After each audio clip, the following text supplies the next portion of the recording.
Hey everybody, I'm Chad Booksam with Alternative Media Television. Welcome to AMTV Live. We're a little late on the live stream today, but we have a very important discussion, a very important topic.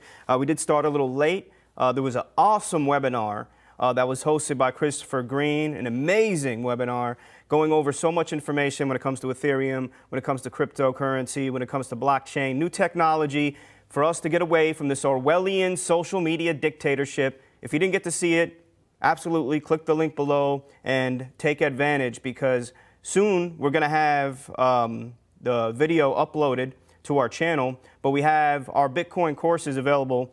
If you put in the link, put in this code, blowout100, for the first 100 people, you're going to get $80 off the courses. Now, I'm going to talk about that more in a little bit, but I want to discuss what's happening right now. What happened yesterday? Now, let's recall this. Israel was telling its people that Iran was getting ready to strike. So the title of the video is Iranian Rockets, a False Flag, right? Because what was Israel stating to their people for days? That Iran was getting ready to launch an attack on Israel. Okay. So keep this in mind, and let's connect the dots and let's follow these steps a little bit. Israel was telling their people to make sure you get into bomb shelters. Israel was telling their people that at any moment, Iran was going to launch rockets at Israel. Now, let's talk about this for a second. The Golan Heights is not necessarily even Israel. It is occupied by Israel since about 1981. Now, what we saw last night was supposed rockets that launched and landed in the Golan Heights, no casualties, no destruction. It didn't do any damage. And then we saw Israel completely bombard Syria with the biggest attack in years. I mean, a really devastating attack. Now, what has Israel been stating? That they want to eliminate Assad. This has been obviously their agenda with them getting out of the Iranian nuclear deal. It gives them their opportunity, especially with the U.S. administration that they have now. Israel was broadcasting that Iran was going to attack, okay? And then conveniently, right, rockets launch in the Golan Heights area, no damage, nothing like that, and Israel does the most dramatic and biggest bombardment in years against Syria. I'm going to take off my jacket because it's getting a little hot. Again, let's think about what's happening here. This is very, very important. Now, we've seen Israel attacking Iranian soldiers, okay? And I've been stating here that Iran is most likely going to retaliate. But the way this retaliation happened completely conveniently aligned with what Israel was broadcasting. Okay, people, get in your bomb shelters. Iran is going to attack. Right in line, the next day, Iran attacks the Golan Heights. Why would Syria basically it didn't even attack Israel? Why would Iran attack the Golan Heights? If they were going to launch an attack against Israel, they would fire missiles into Israel. Whether it's northern, across the border, not in the Golan Heights, over the border. Now, look, obviously, we've seen this war break out because Israel and Iran, they've been in a shadow war for a long time, and now it's going to be full scale. You have Iran officials denying that they have any forces in Syria, but I find that hilarious. See, I mean, that's obviously a big lie. We know that Iranian Revolutionary Guard members are there. We know that there's bases there. We know that if it wasn't for Iran and Russia, Bashar al-Assad's government would have basically not lasted even a couple of weeks. So we know that their members are there. But what Israel is doing, and it's obvious because it's too convenient, is they are conditioning their people for an all-out war with Iran that is now breaking out. It was in the shadows with proxies, but now it's breaking out, absolutely. So, again, let's connect this one more time. Okay. Israel, a couple days ago, stated that Iran is going to get ready to attack. Any day now.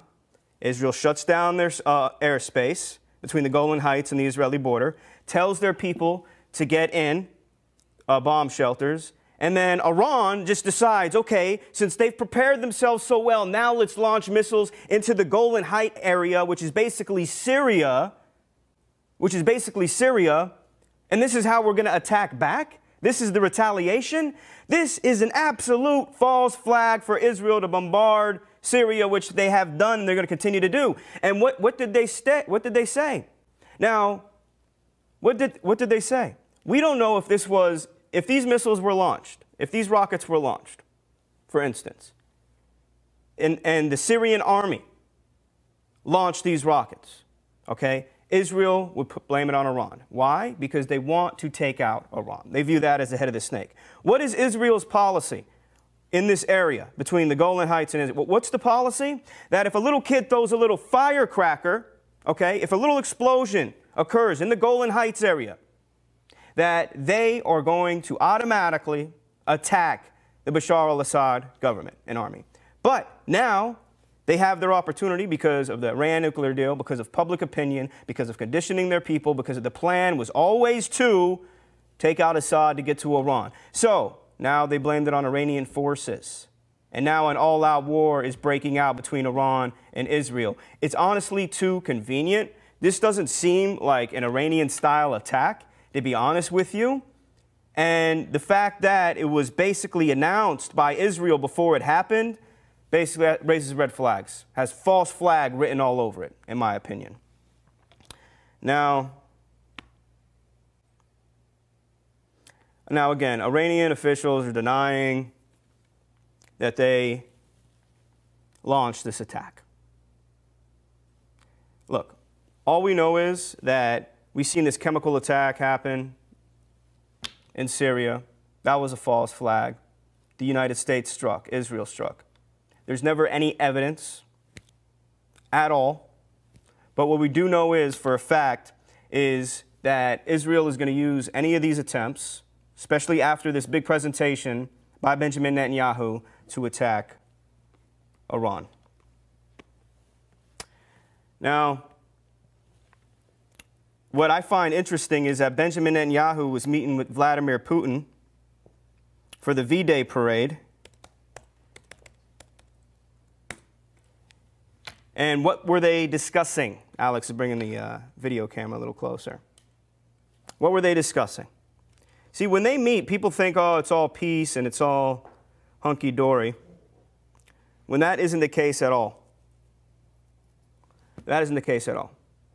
We've seen Hitler meet with leaders of the UK before war broke out, before all-out war broke out. So that doesn't have much meaning. I do find interesting that when Benjamin Netanyahu visited Russia, that basically this conditioning, telling his people that Iran is getting ready to strike, and he's telling Vladimir Putin that, look, we are going to do everything we can not to strike Russia. See, Israel doesn't necessarily want to attack Russian forces. Benjamin Netanyahu is telling Vladimir Putin that he wants to go after Iran. I'm sure Vladimir Putin's not going to stand for it regardless. So we've been seeing attempts to kind of sideline Russia while attacking Iran and the Bashar al-Assad government, whether it's Donald Trump announcing to Russia saying, hey, the bombs are coming, get out of the way, basically warning them before anything major breaks out between each other. And now you had Benjamin Netanyahu meeting with Vladimir Putin before this strike occurred, telling him what's going to happen. And again, you have to look at your history, and you have to look at the last few days, how everything connected to each other too perfectly. It was too convenient. And 100%, in my opinion, was a false flag in order for war to break out between the two. And again, this shadow war has been going on for a long time. I mean, you have these proxies who's been attacking each other for a long time. And the fact that Israel's broadcasting all this stuff when they never do. Remember that. Israel never broadcasts what they're going to do. They just sneak attack and that's it. Then they pull back. Okay? So the fact that they were broadcasting everything and it's happening in exact chronological order, again, raises way too many red flags for me.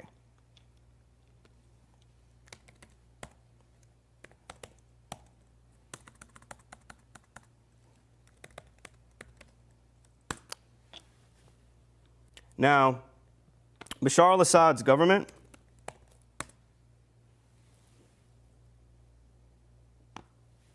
is in open war right now with Israel. We've seen multiple attacks. This isn't the first. How many attacks and launches and strikes has Israel basically already orchestrated against the Bashar al-Assad government? We've seen multiple strikes, okay? Now, if they hit the Syrian army, they call them Iranian forces. If they hit anything, they call them Iranian forces, because they want to make sure that they do not differ the two. They want to make sure that it's not separated. Just like they announced about Lebanon, because Hezbollah has gained a lot of seats, secured most of the seats that they already had. Now they're the most political dominant force in Lebanon. What did Israel come out and say? That we're not going to differ the two. Lebanon is Hezbollah. Hezbollah is Lebanon. And now the same thing in Syria. So no matter what happens in Syria, no matter who does an attack, and this is another reason why red flags are being raised, in my opinion, is that no matter who does the attack in Syria, Israel is going to blame it on Iran. There is no difference between the two, in their view. What is their goal after this is going to be completed? Now, see, this is all-out war now. Between Iran and Israel, it is all-out war. There is no choice for Iran, okay? They're going to get into this no matter what. And obviously, Israel's trying to drag the United States into it, but they don't really have to. They can handle this because they have a lot of our military equipment and our military capabilities, and they have the blessing from the United States.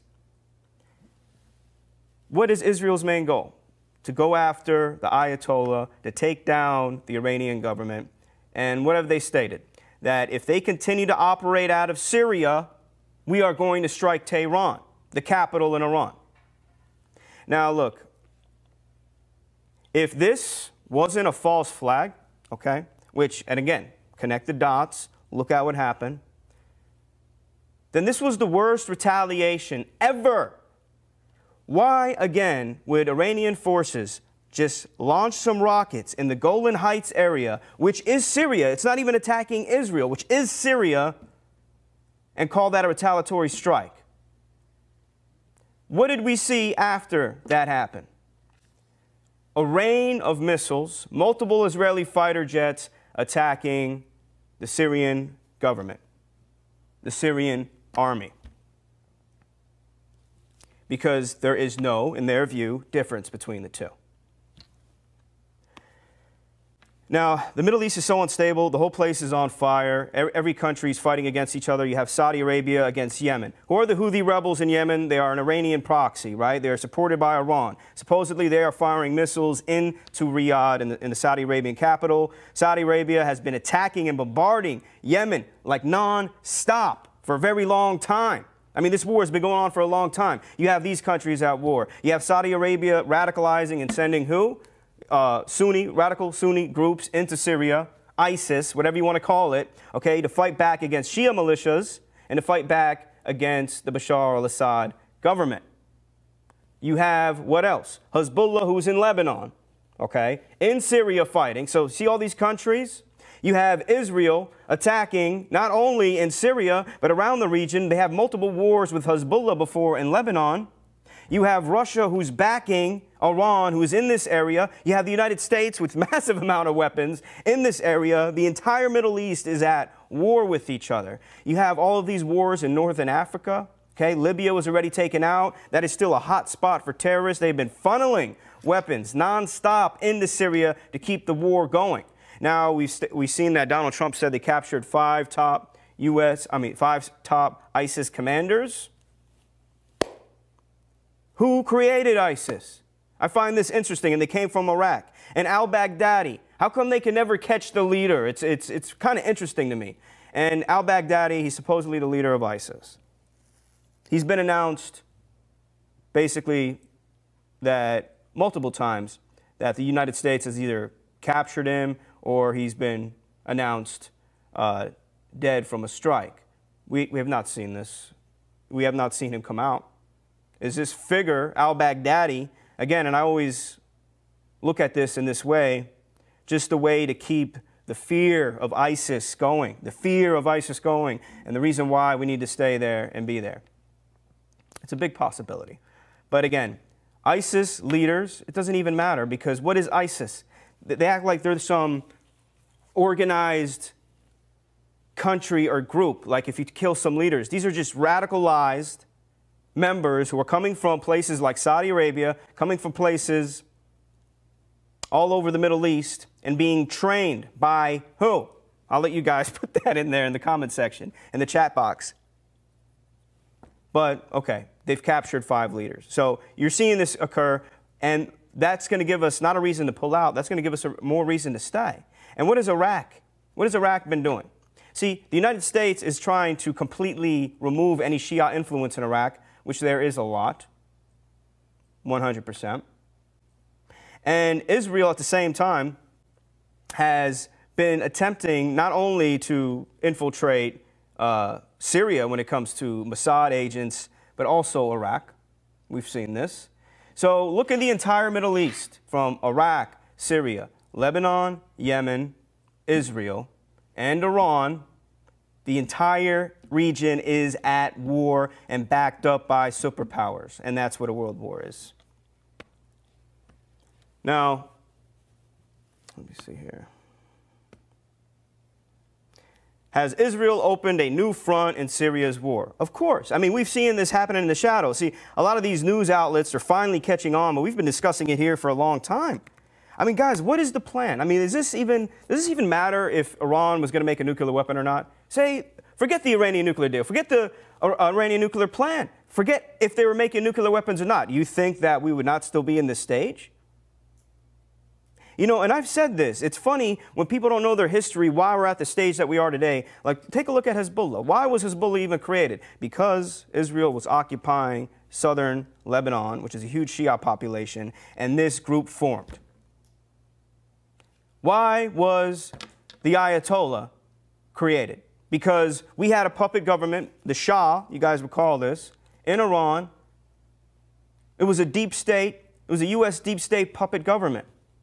The people got radicalized, and there was a revolution because of this. And now we're at the state where we are today, where it would not matter if Iran was making a nuclear weapon or not. They would still be under the same kind of attack that we see happening here.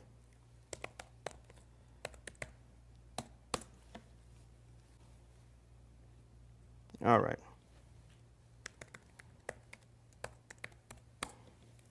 Now, does anybody have a question as far as how I'm connecting it? And I hope I'm being clear about this when it comes to my opinion as far as the false flag that occurred last night in order to bombard Bashar al-Assad's army in order to start an open war also with Iran.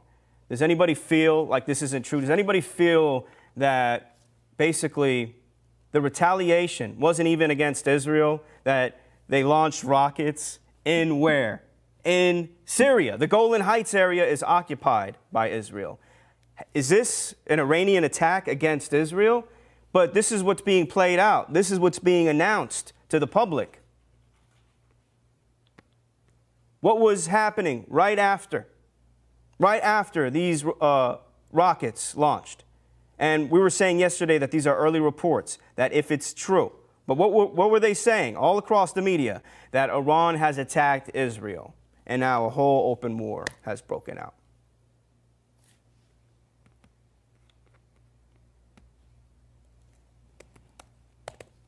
Now, I know we're running a little late today. I'm not going to go the full hour. I'm going to kind of keep this video short. I just wanted to discuss this topic mainly.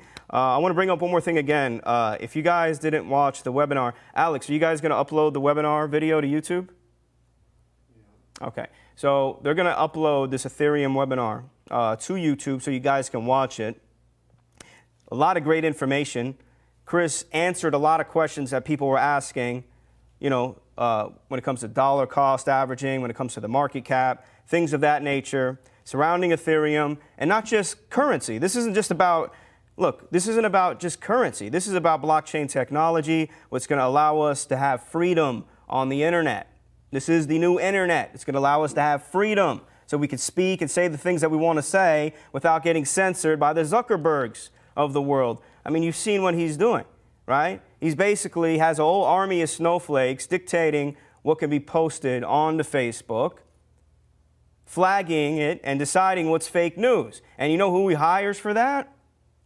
people from the New York Times, people from CNN, people from the mainstream media who don't want any other opinion, who don't want any free thinkers, who want their ideology to be the #1 in the world, and that's it. So, we've been discussing blockchain technology. We've been discussing cryptocurrency. And this is why we've been pushing it so hard. So make sure you click the link below and join us in these courses. Right now, and I don't even know if we still have any left. We probably have just like 20 left, right? We have a code that basically goes invalid once 100 of them are entered. It's called Blowout 100. You're going to get $80 off. It's going to go from $299 to $219.99 for the Bitcoin courses, for the blockchain courses, which are very, very well put together. And Christopher Green goes from the beginning, and explains it step by step. Not just about currency, not just about how to change your life, not just how to make money off of it, but about blockchain technology and how that's the future. So again, make sure you click the link below and put in that code. It's Blowout 100. And we probably only have just a couple hours left before it's all gone. All right, guys, before I wrap up here, are there any questions regarding the attack, the supposed attack by Iranian forces on Israel? Alex, if there's any questions, you can shout it out to me.